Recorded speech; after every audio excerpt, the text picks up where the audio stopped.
Après 7 ans de séparation, cet homme va retrouver son fils demain. Qu'est-ce que t'as? Je sais très bien que demain, je vais pas arrêter de pleurer parce que je l'attends. Mon fils, il m'a toujours manqué de toute façon. Son fils, c'est ce jeune homme de 26 ans, Marc Machin. Condamné pour meurtre, il clame son innocence et demain, il est remis en liberté. Pour l'aider à reprendre une vie normale, son père a eu l'idée de lui offrir ce portable. Déjà demain, dès sa sortie, je vais lui remettre son portable avec son numéro de téléphone personnel, puisqu'il y aura des personnes à joindre. Il y aura déjà une certaine autonomie là-dessus, et voilà, tout simplement. Et c'est normal qu'il ait son autonomie. C'est quand même un adulte. Et... ouais, ça, c'est un portable, c'est un simple portable, mais bon, il y a bien d'autres choses aussi qui vont se greffer là derrière. Mais... Le lendemain matin, à l'aube, après une petite nuit, il prend la direction de la prison de son fils. Cette libération tant espérée, il a toujours un peu de mal à y croire. Il a tellement promis sa sortie, elle est toujours en prison que j'espère qu'aujourd'hui c'est bien la vraie sortie. Mais tant qu'il n'est pas dehors, je n'y crois pas encore. Il est fébrile car l'histoire de son fils a déjà connu de multiples rebondissements. Elle commence le 1er décembre 2001 sur le pont de Neuilly, près de Paris. Une mère de famille, Marie-Agnès Bedeau, est assassinée. L'enquête s'oriente vers un marginal de 19 ans, Marc Machin, car il y a plusieurs éléments à sa charge. D'abord, il a eu affaire à la justice à 2 reprises pour agression verbale à caractère sexuel. Et puis surtout, une jeune femme déclare s'être fait importuner par lui quelques minutes avant le meurtre, sur le pont de Neuilly. En garde à vue au quai des Orfèvres, le jeune homme avoue le crime avant de se rétracter. Il estime qu'on lui a extorqué ses aveux. La justice le condamne à 18 ans de réclusion criminelle en 2004. 4 ans plus tard, coup de théâtre, un autre homme s'accuse du meurtre. Il s'appelle David Sagno. C'est un SDF et il s'est rendu spontanément à la police. À l'époque, nous l'avions filmé à son arrivée au quai des Orfèvres. Ses déclarations sont prises au sérieux car il donne des détails très précis sur le meurtre. Et en plus, on retrouve son ADN sous les ongles de la victime. La justice prend en compte ces nouveaux éléments.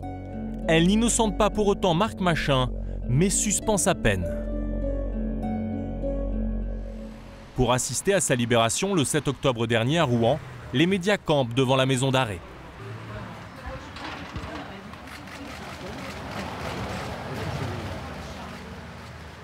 Après une poignée de main avec son avocat, son père vient l'étreindre longuement. Marc Machin vit sa libération comme une première victoire. Je suis content d'être libre, enfin libre. Ça fait 6 ans et demi que j'attends ça.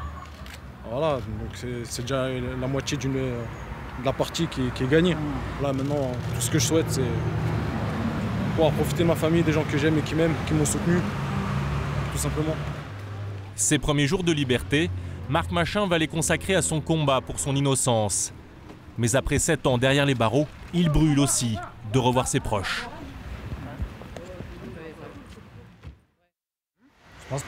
Nous l'avons retrouvé le lendemain dans son quartier, le 18e arrondissement de Paris. Bon alors c'est qu'on se fait une bonne petite soirée là, gros. Quand tu veux. Non, bientôt j'espère. Il renoue avec ses copains qu'ils n'ont pas vus depuis 7 ans. Faire une belle fiesta. Quoi? Yves, Ça va toi? fais la bise. Tranquille? Tranquille Marc, bien et toi? Tranquillou? Dur. On va en faire pendant cette pêche. Je sais. Sinon ça va? Ça s'est bien passé? Ça peut aller, fatigué, t'as vu? Hein? Fatigué depuis hier matin. Je suis sorti à 9h30, je suis rentré chez moi à 9h, 21h30. Donc les médias, tout ça, qui n'arrêtent pas de me solliciter. J'ai hâte que ça se finisse. Pouvoir décompresser, me retrouver en famille. Tu vois. Ouais. Porte-toi bien ma couille. Bon. Vas-y, plus tard les gars. C'est l'une de ses premières sorties depuis sa libération. Bonsoir messieurs, dames. Bonjour. Monsieur. Jus d'orange pour tous les deux. Pour le jeune homme et... Autour de la table, son père, son meilleur copain Julien et la mère de celui-ci. Ça t'arrange, non? Non, je t'avouerai que non. Je trouve bien. Moi, je me trouve pâle trop. Oui, pâle peut-être, mais Tu sais, quand je vois te trouve mes bien. anciennes photos, là, quand j'étais souriant, ça se voyait que j'étais insouciant. Ouais. Ouais, Non, mais je j'ai- te trouve, non, je sais mais pas, moi, je je te trouve- trouve bien. Moi, si vous le dites, c'est que ça doit être le cas alors. Ouais. Moi, je me trouve. C'est ce que j'ai dit à Julien hier, quand je t'ai aperçu aux infos. J'ai dit, il est bien, Marc. Il est bien, il a un regard bien, son regard est bien. T'es bien. Je peux pas t'expliquer, je te perçois bien. Moi, Tu vois. Comme elle, ils sont tous émus de le retrouver. Mais lui reste concentré sur un objectif, profiter de l'attention des médias pour plaider son innocence. Ah, mais très très bientôt, j'espère. Le soir même, il se rend dans les studios de la télévision BFM, où il retrouve son avocat. Maître Baling, il nous attend. Depuis 24 heures, les médias se l'arrachent et cette fois-ci, c'est Karl Zéro qui veut l'interviewer. Il y a à peine quelques semaines, il avait déjà invité son père. Oh! Mais il y a le papa de Marc Machin qui est vigleux, il me voit même pas. Excusez, hein. Marc Machin, qu'est-ce que ça représente aujourd'hui? Marc Machin, ça représente un putain d'invité. Ça vient là, Marc. Hier en prison, il est maintenant un invité vedette des télés. Installe-toi. Car la presse se régale de son histoire au parfum d'erreurs judiciaires. Marc Machin qui a été libéré. Vous dehors à l'extérieur, 3-4 mois, ça passe vite, 90, 120 jours. Nous à l'intérieur, quand t'es vraiment innocent, c'est encore plus dur. Les secondes, les minutes, les nuits, le matin me réveiller, voir ces barreaux, les barbelés. C'est révoltant, c'est... Il était bon. Il est toujours bon comme ça ou... C'est une star, c'est une star. Bon, salut Marc Machin père. Tous ces micros qu'on lui tend pour clamer son innocence, ça fait la joie de son avocat, Maître Baling. C'est bien sûr excessif, mais je crois indispensable que Marc montre aussi une image d'innocent et que tout le monde voit ce qui est la vraie nature de Marc. Et pour moi, en tout cas, ça me paraît indispensable. À mes yeux et aux nôtres, c'est indispensable. Pourquoi? Parce que mon innocence n'est toujours pas reconnue au jour d'aujourd'hui. Et donc il faut aboutir réellement à la lumière véritable. Voilà. Son père, à ses côtés matin et soir, veut aussi gagner ce combat. Marc qui est détruit aussi au fond de lui-même, il ne faudrait peut-être pas l'oublier, il a quand même passé pratiquement 7 ans en prison. Et il est quand même marqué aussi à vie et tout ça, il le vivra toujours toute sa vie. Je n'oublierai jamais. On ne pourra jamais oublier quoi que ce soit, de toute façon même moi principalement on ne le dira jamais. Je ne suis pas fier de la justice. Ça, on va pas commencer là-dessus. Ouais, ouais. Ça m'a touché ce que tu as dit. Mais cette campagne médiatique finit par être mal vécue par les proches de la jeune femme assassinée.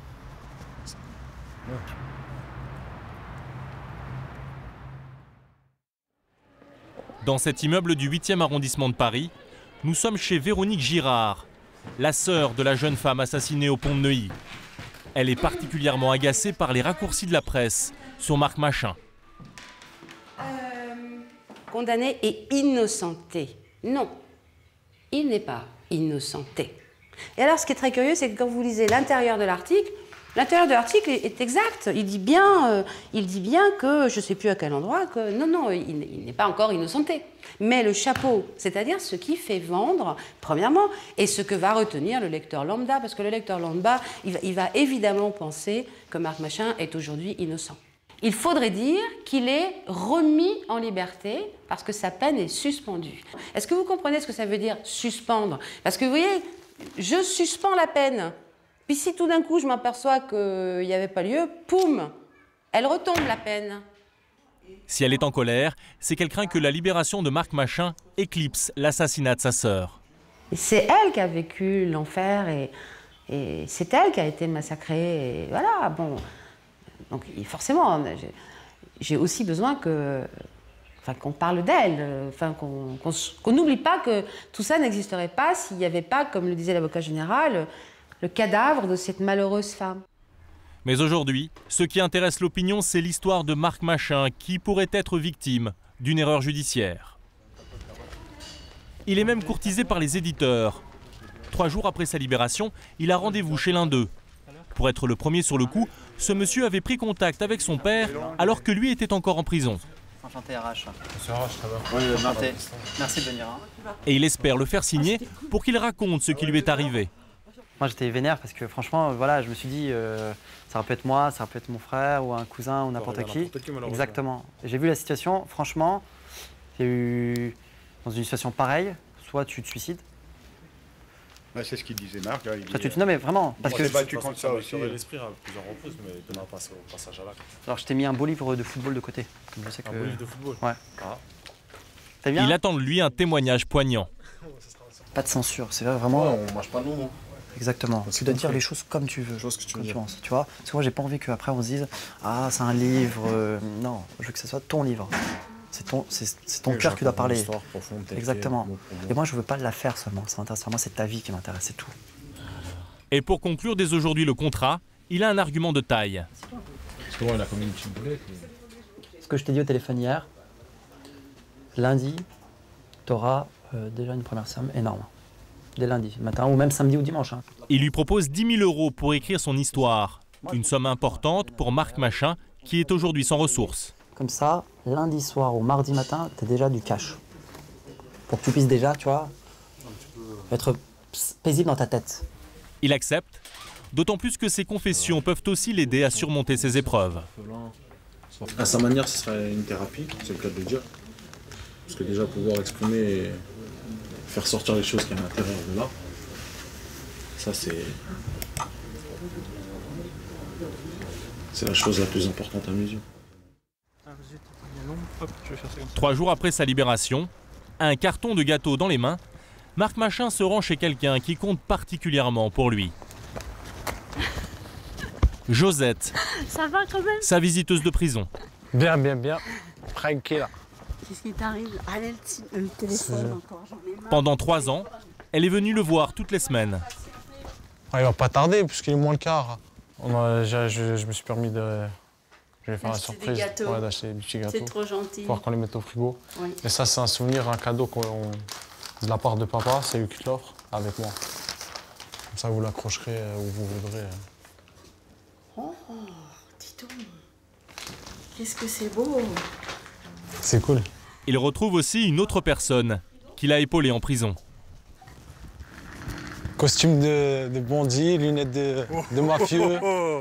Cool un peu, mon gars. C'est pourtant le père Jean-Claude, l'aumônier de la prison, qui s'est occupé de lui quand il a été incarcéré à l'âge de 19 ans. On va faire une petite partie de pêche sur le port de Marseille. Avec eux, il savoure sa liberté retrouvée. On remonte pour le lundi soir directement sur Paris. C'est très agréable. Voilà, le fait de voir les arbres, les pénombres, le reflet du soleil par terre, tout ça, ça m'a manqué. Respirer les odeurs. Je trouve que c'est une belle période, c'est beau l'automne. Ça a plein de couleurs. Pour l'instant, j'entends pas trop les oiseaux chanter, mais ça va venir. Là, on sent la renaissance, le retour à la réalité, on sent là. C'est clair, il n'y a pas photo. C'est vraiment un plaisir extrême. Mais cette liberté dont il jouit pourrait être provisoire, car son sort n'est pas tranché. La justice peut décider de l'innocenter complètement ou de le renvoyer une nouvelle fois devant les assises.